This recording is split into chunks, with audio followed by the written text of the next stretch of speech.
From JBS Studios in Greater New York, this is the JBS News Update with Teisha Bader. I'm Teisha Bader with the JBS News Update for Tuesday, April the 2nd, 2024. Israel expressed its deepest condolences for the tragic and unintentional deaths of 7 foreign aid workers in Gaza yesterday, staff members of U.S.-based charity group World Central Kitchen, who were Australian, British, Palestinian, Polish, and U.S. Canadian, respectively, killed when the vehicles they were traveling in delivering food to Gaza were mistakenly hit by an IDF airstrike. Israeli Prime Minister Benjamin Netanyahu called the incident a tragic event and said a thorough, independent investigation was underway on the part of Israel. IDF spokesman Rear Admiral Daniel Hagari mourned the loss of life. I just spoke to WCK founder, Chef Jose Anders, and expressed the deepest condolences of Israel Defense Forces to the families and the entire World Central Kitchen family. Hagari lauded the work of the World Central Kitchen, whom he said the IDF has been working with for months as they operate their critical mission of bringing aid to Gaza, and noted the WCK has been there for Israel as well. WCK also came to help Israelis after the massacre of October 7th. They were one of the first NGOs here. The work of WCK is critical. They are the front lines of humanity. We will get to the bottom of this, and we will share our findings transparently. Israel's team of senior negotiators were returning today from Egypt after the latest round of talks to try and reach an agreement with terror group Hamas for the return of Israeli hostages, now held in Gaza for 179 days. The Prime Minister's office said in the framework of the talks under useful Egyptian mediation, the mediators formulated an updated proposal for Hamas. Israel expects the mediators to take vigorous action regarding Hamas to advance the negotiations toward a deal, saying the State of Israel is continuing to make all necessary efforts for the release of the hostages from Hamas and their return to Israel.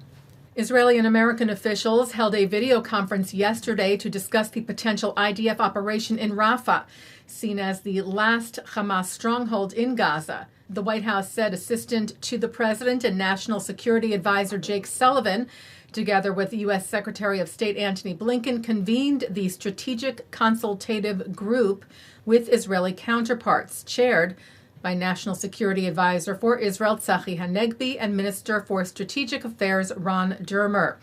The two sides, over the course of 2 hours, the White House said, had a constructive engagement on Rafah. They agreed that they shared the objective to see Hamas defeated in Rafah. The U.S. side expressed its concerns with various courses of action in Rafah. The Israeli side agreed to take these concerns into account and to have follow-up discussions that would include, it said, in-person meetings as early as next week. Iran and terror group Hezbollah vowed revenge after an airstrike yesterday on Tehran's consulate in Damascus, where 2 generals from Iran's Islamic Revolutionary Guard Corps, also a U.S.-designated terror organization, were killed. Iran and Hezbollah pointing the finger at Israel, who has not commented on the airstrike. Turning now closer to home, the Jerusalem Post reports that pro-Palestinian demonstrators protested in New York City on Saturday, calling for violence against Israel and support for terror, organized by the group Within Our Lifetime, WOL. The Anti-Defamation League said protesters associated with WOL, a radical anti-Israel organization, spent the weekend in the heart of New York City, glorifying terrorists and calling on Hamas to strike Tel Aviv. They make it very clear they are not pro-Palestinian.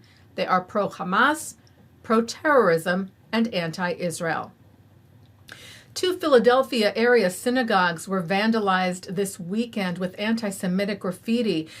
JTA reports Temple Beth Zion Beth Israel in Center City and Temple Beth Hillel Beth El in Wynwood were targeted. Beth Hillel had a red swastika spray painted over its banner of support for Israel, just days after another similar incident there. Pennsylvania Governor Josh Shapiro, who is Jewish, wrote antisemitism and vandalism of a house of worship of any kind have no place in this Commonwealth. Shapiro said these acts of hate will never change the fact that no matter what you look like, where you come from, who you love, or who you do and don't pray to, you belong here in Pennsylvania. Taking a look now at our programming for tonight on JBS for Tuesday, April the 2nd at 7 o'clock, Rabbi Ammiel Hirsch finds inspiration in the discovery by Israeli archaeologists of textile scraps containing the brilliant color of purple, the same as mentioned in the Torah in reference to King Solomon's court.